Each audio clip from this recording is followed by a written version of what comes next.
One of the highlights of the Rosh Hashanah service is the blowing of the shofar, the ram's horn.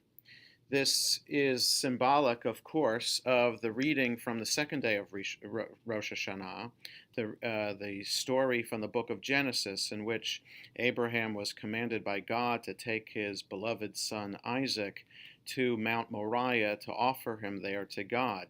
And thankfully, an angel stops Abraham's hand at the last second.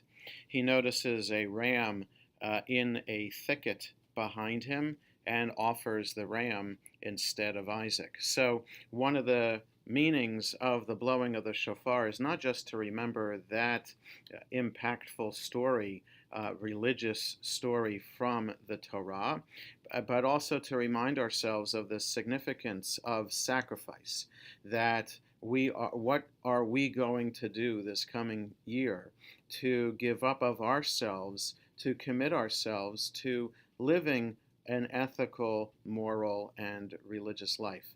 What are we going to do? What are the resolutions we're going to make to actually become even better people than we already are? And so the blast of the shofar reminds us physically of that story, but also spiritually to make an alarm for us, to rouse us from our doldrums, and to inspire us to be the better people we can be. And so when we hear the blast of the shofar this Rosh Hashanah, let us make that commitment. Let us be inspired to for a happy and a healthy new year.